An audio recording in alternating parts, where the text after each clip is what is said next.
consider myself a New York girl all the way, man. I love that city. Me and my bicycle, we knew that city very well. However, me and my SLK, we know Long Island very well now, too, let me tell you. Oh, God. 33-year-old Colette Nelson has been living and breathing bodybuilding since she was 19. She's hopelessly hooked on the sport and the psychic rewards she says she gets from it. One thing she's learned along the way, few arrive at bodybuilding without some degree of emotional baggage they're trying to overcome or overcompensate for.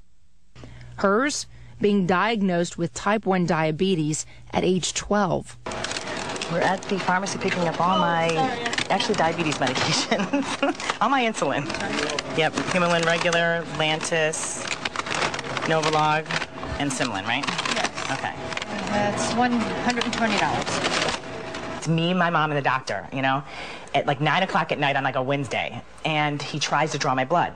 So I'm sitting here, you know, trying to draw my blood, and they can't do it because there's so much glucose going through my vein that the vein just keeps snapping. Finally, takes the blood, and tears are coming out of the doctor's eyes.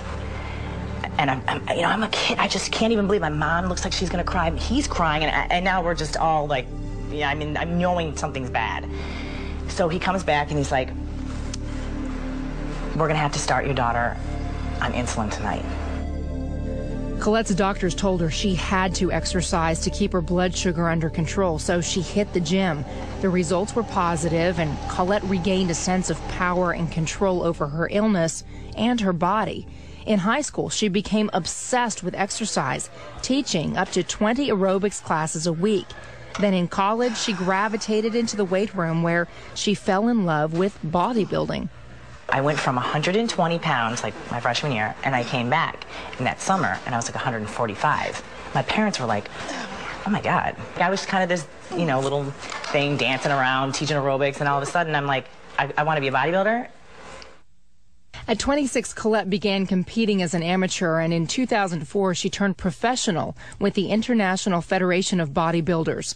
Along the way, Colette kept her diabetes a closely guarded secret. I would go into the bathroom, I would test my blood sugar.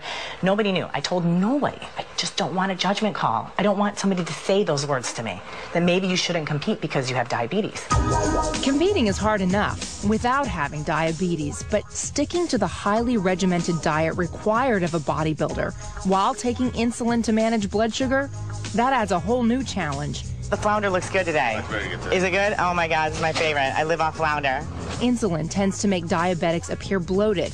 A big problem for someone whose currency is her body. $3.95. There it is. But Colette has no patience for naysayers. Thank you.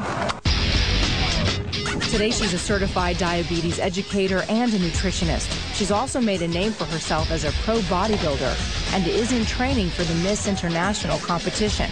She'll be going up against her friend Kristy Hawkins in just 11 weeks. You ready?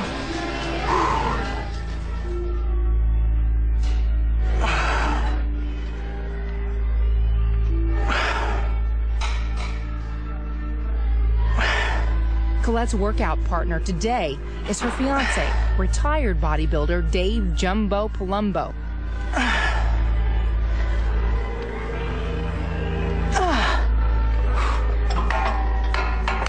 This is the one and only my fiance, Dave Palumbo. I consider him a very lucky guy. While some might consider female bodybuilders to be masculine, Colette fully embraces her femininity to the point where she's had breast implants to counteract the effects of intense weightlifting. I'm a total girl. You know, it's pathetic. You know, like I said, I play no sports. I mean, I do my own nails. I'm into hair, makeup, and flash and fashion. I mean, I'm just a total girl that likes to lift weights. So what? You know what I mean? And being a girl in this industry, says Colette, is not easy. Women train much harder than men. We have to try so much harder for everything. We have to work so much harder for every ounce of muscle. I don't think they train harder. I think that they train with more ferocity, Yeah, because they think that they have something to prove. With the Miss International just a few weeks away, Colette has two major obstacles. She has to drop about 25 pounds quickly, which can be dangerous if done without proper medical guidance. And she's nursing a tear in her left shoulder, a potentially career-threatening injury. Give me a kiss. Love one. Mwah. All right, see you back at the ranch. After her workout, Colette heads over to her physical therapist, Dr. Michael Camp. There's Mike right now. He's my god. Good. Go. Too hard? Nope. People don't realize the wear and tear on the ligaments, the joints, the tendons. Everything gets beaten down, especially when you're lifting heavy weights repetitively every day, 2 hours a day in the gym. A lot of wear and tear on the body. Why put her body through all this pain? Because Colette is way too hooked on bodybuilding and muscles to stop. Dr. Harrison Pope of Harvard's McLean Hospital says it all plays into the obsession shared by many female bodybuilders. When individuals have a very regular workout regimen and then they sustain an injury and then they just can't wait to get back to working out, one can't help but suspect that that workout regimen is having some sort of a psychiatrically protective effect for them.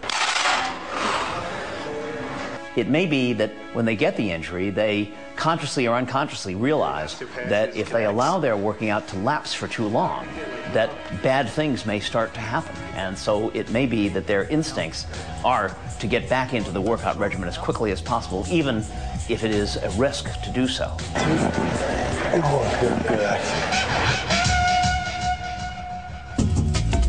When we come back, a lie detector test at a bodybuilding competition, standard operating procedure for one organization. Are you attempting to lie to any of the questions we are going to review? No. And how far will some women go to get their bodies to look like this?